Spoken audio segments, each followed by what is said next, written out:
宋亚东。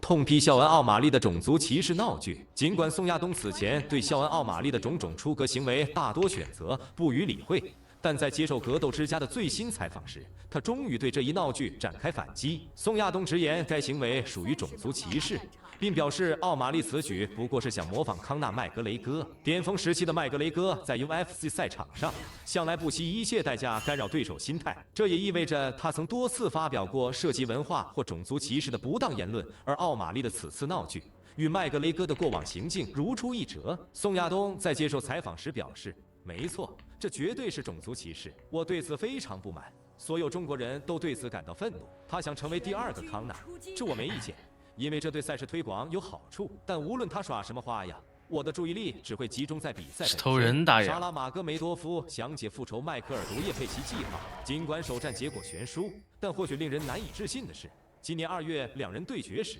沙拉马戈梅多夫其实是被看好击败迈克尔佩奇的一方，他将那场比赛的失利归咎于健康问题，并迫切希望改写自己职业战绩上的这唯一一场败绩。在与萨鲁基安的缠斗赛战平后，马戈梅多夫接受红爵 MMA 采访时表示，我的计划是明年重返赛场，先击败一名对手，大概率是排名前15之外的选手，随后再拿下一位排名前15的选手，接下来就是与迈克尔佩奇的2番战。这一战非打不可，我要向全迷证明，第一次交手时，我只是没能展现出自己的真正实力。我之所以毫无发挥，完全是因为健康问题导致我心有余而力不足。康纳·麦格雷戈追忆生涯最后一场 UFC 胜利，复出之年蓄势待发。康纳以追忆生涯最后一场 UFC 胜利的方式迎接新年，那场胜利距今已近6年。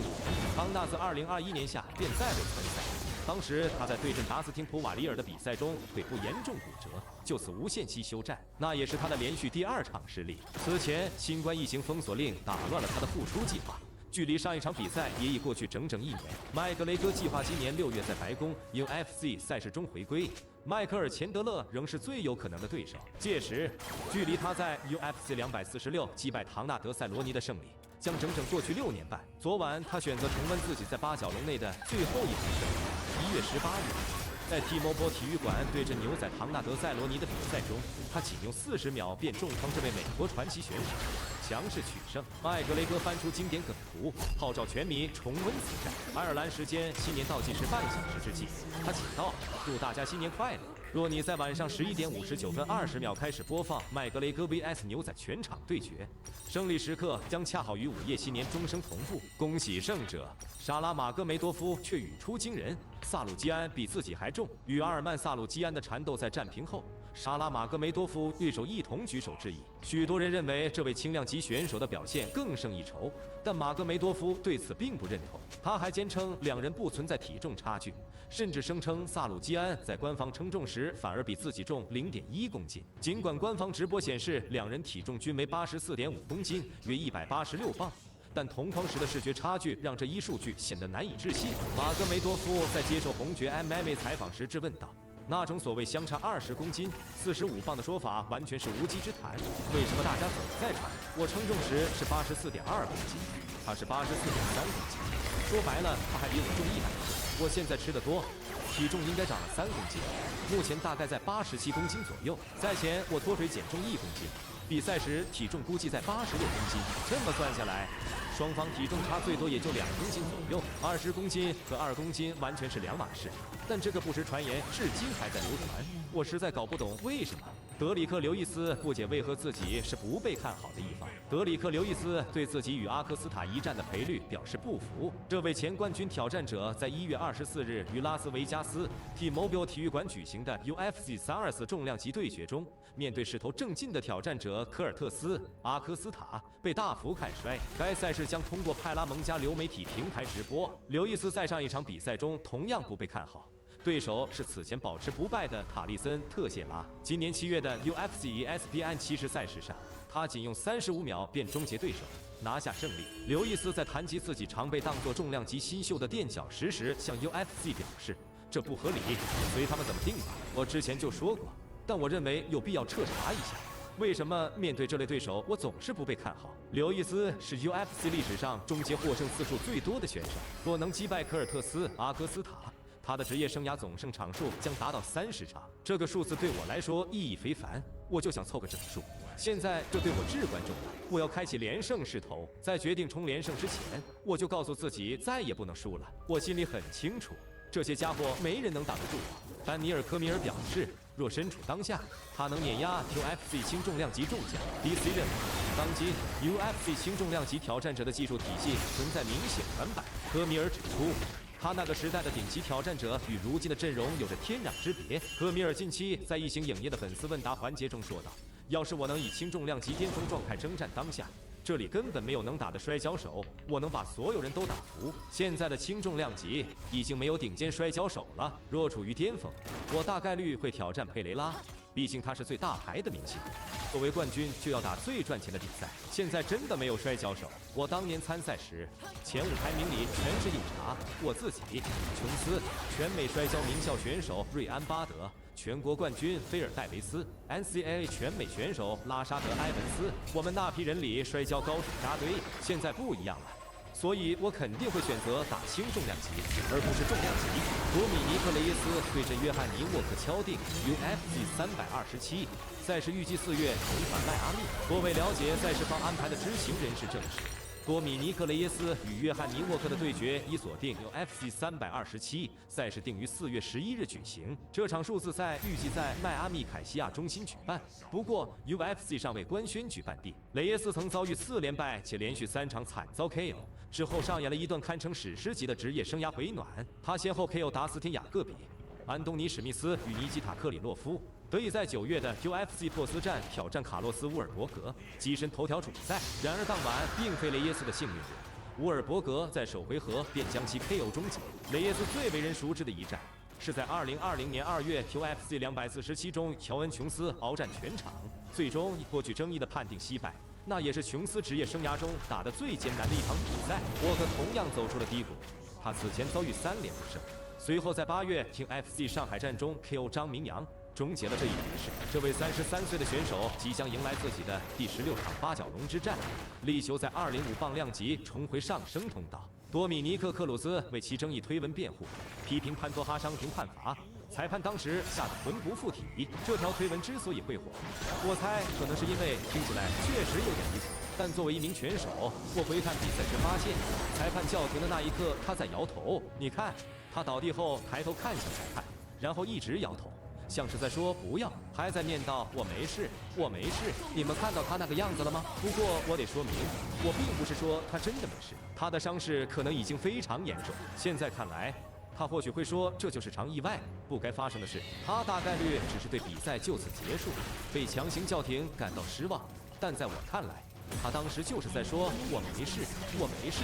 我以前在训练中就从肩膀脱臼，复位之后疼痛感会立刻减轻，完全可以咬牙坚持。我发那条推文想表达的核心观点很简单，他应该拥有选择权，再给他几秒钟时间，就算约书亚犯接下来猛击他的面子，而他只能捂着肘部被动来抵，到那时再终止比赛也不迟。但他连尝试坚持、调整状态的机会都没有，裁判直接就喊停了。我仿佛能看到那个在训练营里吃尽苦头的潘托哈摇着头感叹，付出了这么多努力，结果38秒就结束了。我真的很想请他来节目里聊聊，问问他当时是否希望比赛继续。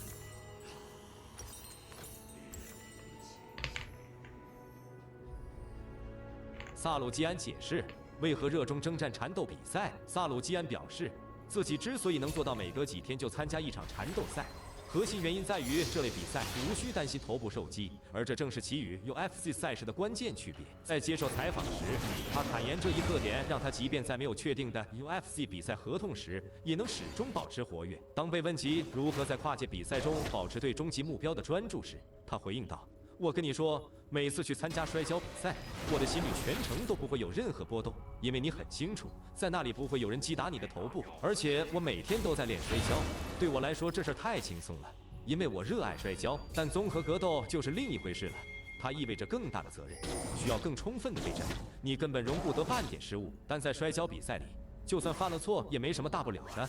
毕竟这只是摔跤而已。格斗书呆子战队主教练格什并不喜欢普拉特斯的生活方式，那确实是一道障碍。我必须先过自己这一关。之后也和他谈过，最终意识到这是他的个人选择。我们要么选择妥协隐瞒，要么就让他离队。当时他还在极限格斗联盟 LFA 效力。我做了一个非常冷静的分析。有一次我去 LFA 陪他备战比赛，他突然跟我说：“帕布利托，陪我出去抽根烟呗。”要知道，那可是赛前啊。他居然要去抽烟。他体重控制的无可挑剔，训练极其刻苦，耐力超强，为人正直，还总是准时执行团队。这也要开大吗？在很多方面，我操，他都是团队的必死的吗？只是有这么一面是我无法认同的，就像团队里也有很多我不认同的事一样。但只要在道德底线范围内，我认为这并不妨碍他留在队中。从更宏观的角度来说，能有卡洛斯这样的选手在队里，我觉得棒极了。如果我去找卡洛斯，跟他说：“兄弟，我不想看到你抽烟，不想看到你喝酒，你必须每天都这样训练。”那他肯定会直接离开拳馆。有卡洛斯在队里好吗？我觉得简直太大了。他是个说到做到的人。以我作为格斗极客战队负责人的道德标准来看，他从未做过任何我认为对团队不合适的事。沙纳巴斯勒从一开始就知道，与隆达罗西的WWE 对决会是真打实斗。隆达罗西在 UFC 赛场上迅速崭露头角，斩获无数荣誉。转战 WWE 后，他也取得了不相上下的辉煌成就。这位绰号狂暴的选手，在 WWE 首秀于摔角狂热34大赛，加盟首年便成功斩获好女子冠军头衔。然而，他的昔日训练搭档莎娜巴斯勒却抢了先机。早在2017年便已签约 WWE。巴斯勒曾2次征战 UFC 赛场，其中包括一场负于阿曼达·努涅斯的比赛。2013年，他曾作为罗西团队的一员，参与了《终极斗士》第18季的录制。两人延续多年的友谊，最终促成了那场他们一直渴望打造的对决——2023年夏日狂潮大赛中的一场综合格斗规则赛。在近期接受采访时，巴斯勒回忆道：“这场最终成为罗西在 WWE 收官之战的对决。从一开始就迅速进入了真打模式。我做了隆达很多年的陪练，他这个人就2种状态，要么全力以赴，要么彻底歇菜。比赛一开始，他就对着我来了一记试探性的假动作刺拳，我本能的反击，一拳正中他的鼻子。那一刻，我心想：糟了，这下要玩真的了。从那之后，我们就彻底进入了真打实斗的状态。贾斯汀·盖奇有望冲击$100万UFC 花红大关。盖奇 UFC 首秀对手是老将迈克尔·约翰逊。尽管绰号威胁的约翰逊曾击败量级内多位顶尖选手，但盖奇在第2回合以一记是大力神的袭击将其 KO， 完美开启自己的 UFC 生涯。凭借这场惊艳表现，盖奇同时斩获当晚最佳表现与当晚最佳比赛2项大奖，入账$10万奖金，为自己的 UFC 生涯迎来完美的开局。尽管首秀后遭遇2连败，但高光时刻仍凭借2场比赛的精彩程度，连续收获当晚最佳比赛奖金。每场入账$10万。此后，他迅速反弹，取得4连胜，且每场比赛都凭借亮眼表现拿下花红。事实上，在他14场 UFC 生涯比赛中，仅有2场未获花红，分别是负于哈比布努尔、马戈梅多夫、马尔斯奥利维拉的那2场对决。在 UFC 300赛事中，尽管盖奇遭遇了 UFC 历史上最离谱的 KO 之一，但他仍凭借比赛的精彩程度，斩获高达$30万的当晚最佳比赛奖金。目前，盖奇的花红累计已达$95万。此番对阵绰号坏小子的平布雷特，无论比赛结果如何，他都有望达成赛后花红总额突破$100万的里程碑。受麦克泰森启发，康纳麦格雷格称若跟保罗的对决仍有可能上演。本月初在都柏林采访时，麦格雷格仍对错失这场也和保罗对决的肥约耿耿于怀。他表示，在自己的顶级职业生涯彻底落幕，与保罗或 PC 这类选手的对决依然可以。